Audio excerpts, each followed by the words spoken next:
dos três princípios, dos três conceitos com que se trabalha, com que se constrói o de sistema da cultura, o mais problemático, o mais, digamos assim, aquele que merece mais atenção teórica, é o de intencionalidade ambiente. A intencionalidade é prévia à consciência. É prévia à consciência no sentido em que a consciência é sempre consciência de uma intencionalidade que, entretanto, se instalou. Quando estávamos em formação, quando estávamos a ser educados. Essa intencionalidade é dupla, tem uma origem dupla.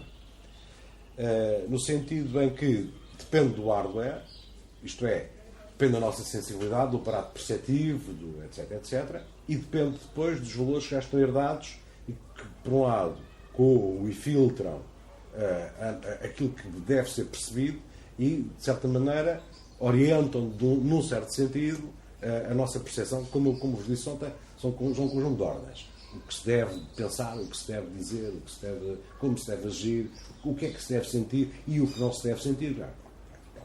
Agora, este conceito de intencionalidade prévio à consciência, eu estou a dizer isto, estou a frisar isto, porque normalmente a intencionalidade nos textos canónicos tradicionais da filosofia é pensada como sendo uma consequência da consciência. Isto é, a intenção é sempre vista como algo que foi previamente pensado, como se nós não fizéssemos coisas que não são pensadas. E como se as crianças, por exemplo, antes de poderem ter qualquer consciência, que é uma coisa que, do ponto de vista, enfim, da psicologia, eu não sou um expoente máximo nisso, mas é uma coisa que supostamente ocorre de volta, depende das culturas e depende das crianças, mas entre os 5, 6, 7 anos, não é? Portanto, antes disso, não pode falar de consciência, inclusivamente no sentido em que não se pode falar de consciência, de certa forma, enquanto não há a noção da morte própria e do que ela representa, isto é, enquanto a morte não é um problema, enquanto a morte não é representada para si própria. Eu não tenho tempo para falar de tudo, como é evidente, mas vou saltar esta parte. Esta estrutura é simultaneamente cultural, no sentido em que deriva dos valores que são recebidos, mas sempre corporal. Isto é, os valores são instalados, são apropriados pelo corpo e é o corpo, digamos assim, que os organiza. É no corpo que eles são organizados. Pensemos no cérebro, pensemos no que se queira, mas é o corpo que os vive. Os melhores exemplos disso são-nos dados pelas nossas reações ainda muito primitivas e muito primárias, e que são normalmente sempre idênticas e têm o mesmo efeito no hardware. Quando nós, por exemplo, gostamos muito temos um amigo muito em apreço e de repente descobrimos que somos atraiçoados. Ou quando, por exemplo, comemos uma comida que é muito agradável e apanhamos uma intoxicação alimentar, o efeito é rigorosamente o mesmo. Há um vómito, há uma dor, dói. Uma perda, dói. Não é uma coisa mental, não é uma coisa metafísica. Quando há um revés, isto é, quando nós investimos num certo sentido e se demonstra que a aposta foi errada porque é ao contrário, quando se vai correr para um lado e a coisa de facto tem um alçapão, é o corpo todo que sofre e que se transforma. Da mesma maneira, e eu não vou ter tempo a falar disso, quando nos morre alguém muito próximo, não é uma metáfora dizer que morre uma parte de nós. É real. Porque a nossa intencionalidade é uma herança direta da intencionalidade daqueles que nos são mais próximos. E, portanto, da mesma maneira que nós percebemos muito bem que parte da nossa identidade individual não é controlada, não é nossa.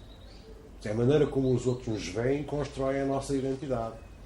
Os outros falam de nós, não sabes, dispensam em nós, sonham connosco, desejam-nos, detestam-nos.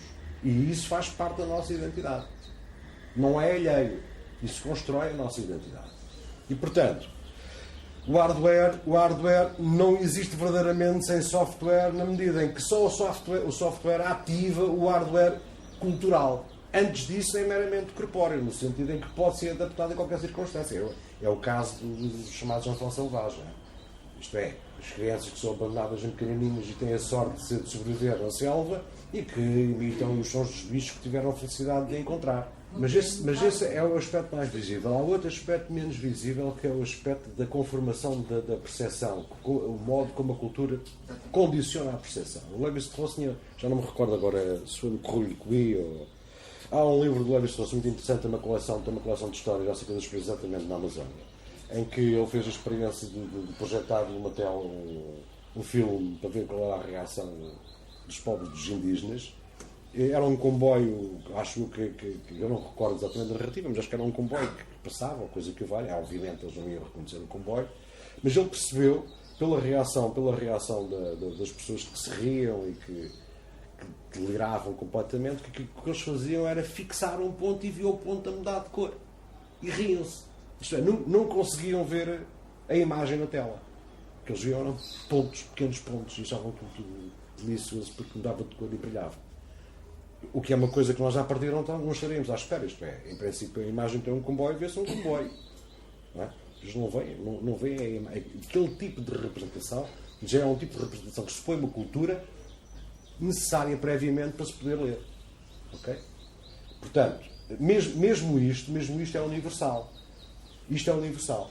As nossas formas de percepção são condicionadas pela complexidade cultural que já temos ou que não temos. Se não temos aquilo que... Portanto, resumindo, se tivermos uma cultura complexa em que se admite perfeitamente que haja indivíduos no momento zero e um indivíduo no momento 100, digamos assim, cada um deles tem uma percepção da realidade diferente. A realidade é diferente para cada um deles, ou para cada grupo deles. E isto aqui pode parecer de menos importância, mas para nós pensarmos como é que a arte, por exemplo, é recebida, é fundamental. Uma pessoa que não tem uma educação artística suficiente não pode perceber uma exposição que aparece em certo sítio e percebe muito bem aquela que está no casino e aquela que está no centro comercial e imediatamente. Porque faz parte da cultura, do aparato que permite olhar para aquilo e receber aquilo como arte. As outras não podem receber aquilo como arte, recebem aquilo como uma coisa estranha. É um bocado como essas pessoas olham para é como se olhassem para um ponto e aí vem um ponto e o ponto realmente a essas pessoas diz pouco, não é? Papel, são riscos, não é? Ou então isso também eu fazia, como se dizia do Picasso, isso faz o meu filho em casa. Mas a gente depois mais tarde olhar isso. Esta questão da intencionalidade é uma questão muito importante, exatamente porque como chegamos a zero e a consciência opera por dobragem da intencionalidade que está instalada naquele momento, de acordo com a cultura que se teve até ao momento da dobragem, assim, isto é, a nossa educação e a nossa formação é o que dá balanço para o que vem a seguir. Então, todo o trabalho, há muito menos trabalho a fazer quanto mais bem preparado está o caminho até à consciência. Quanto menos bem preparado está o caminho até à forma da consciência, mais trabalho dá, é preciso explicar uma série de coisas, porque não se deram imediatamente as experiências sensíveis e os valores que organizam essas experiências de forma a que aquela realidade seja percebida como tal. Há alguma dúvida sobre isto? Só em relação aos fatores que falou sobre que influenciam a ser um sistema simples ou um sistema complexo, falou na densidade demográfica. Na densidade. Mas isso tem a ver, porque é impensável. Mas não falei. Mas é impensável ter um sistema simples numa grande comunidade, ou um sistema complexo numa pequena comunidade. Não é. Infelizmente não parece que seja. Não. É muito mais fácil guardar numa caixinha uns quantos indivíduos do que uma grande densidade populacional. É muito difícil eles serem simples. Estão muito mais abertos à complexidade. Mas a simplificação não é uma questão de quantidade. É mesmo uma questão, tem a ver com esta história que a gente estava a falar, tem a ver com o tipo de intencionalidade que está ou não está instalada. E se há inputs de fora que justificam a presença daquelas formas, daqueles modelos valorativos da intencionalidade, eles operam. Se esses impulsos estão ausentes, não interessa a intensidade populacional, há um retraimento. Não interessa. Há situações de grandes... Posso dar um exemplo provavelmente pouco simpático, mas é capaz de esclarecer. Há comunidades inteiras imensas que vivem nas lixeiras da Índia e não se pode dizer que tem uma cultura como essa. Nascem, crescem, reproduzem-se e morrem em lixeira. Milhares. Bem, assim, eu não sei qual é a densidade populacional e estamos a pensar, mas são muitos milhares. E não há exatamente nada que possa ser qualificado como muito complexo. as pessoas recolhem parcelas de lixo ou que são negociáveis, recicláveis portanto, relacionáveis, ou então pequenas parcelas de lixo que podem ser comestíveis e, portanto, ainda são aproveitáveis e vivem ali. A densidade populacional é apenas um problema no sentido em que há muitas bocas, às vezes, para pouca fonte de subsistência. Mas isso não, a densidade populacional não tem nada, diretamente não tem do ponto de vista histórico.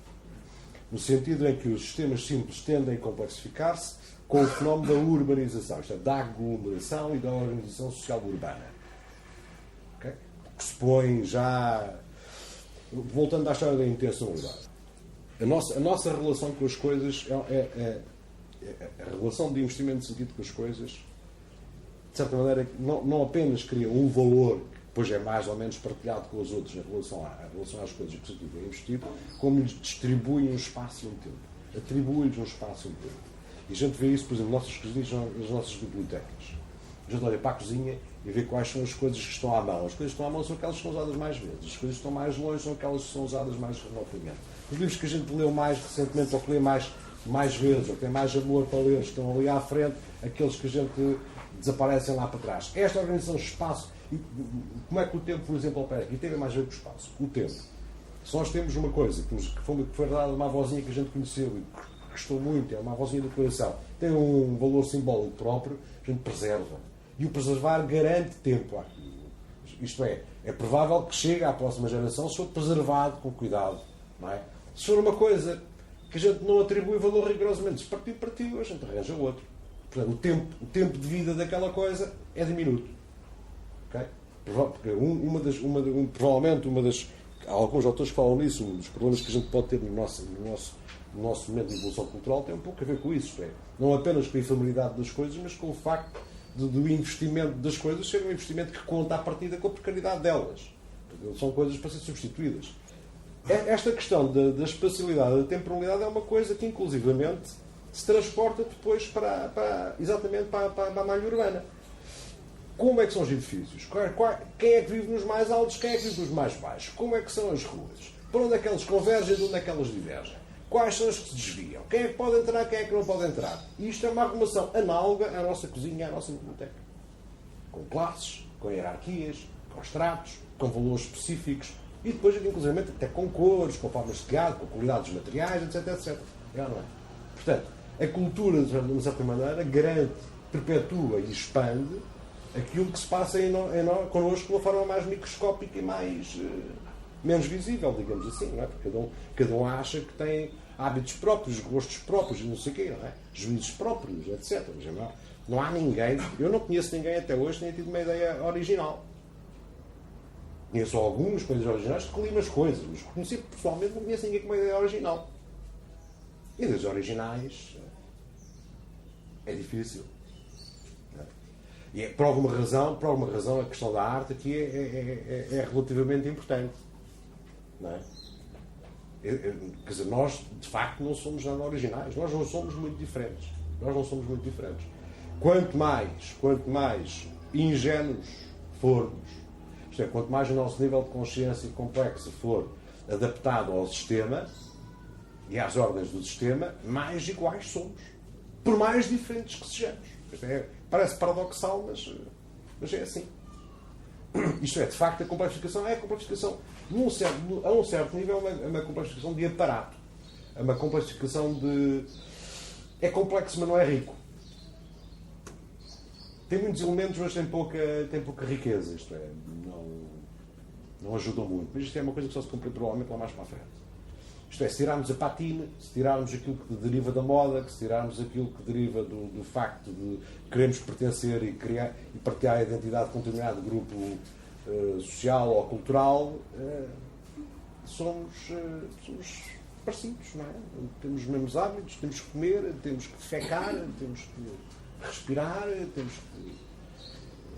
E lá voltamos nós à questão do hardware, não é? Pois o que sobra é um hardware que está ali dependendo das ordens do sistema. Se o sistema colapsa, o hardware não tem onde cair morto. Seja qual for a dimensão. Aliás, é muita dimensão para um conjunto, para uma rede social complexa, a quem foi prometido ou que teve a expectativa de ter X, e de repente vê que não vai ter X nem sequer Y, a coisa pode ser problemática. E aí a questão da densidade populacional, digamos assim, pode ser um problema. Já é um problema, não do ponto de vista da garantia da complexidade do sistema, mas da quase garantia do abalo do sistema. Quando os meios começam a ser escassos e as pessoas vivem das expectativas de que eles poderiam não ser ou coisa que o valha, a violência às vezes estala. Não é? E grande parte das revoluções que a gente tem assistido muitas vezes tem a ver com isto.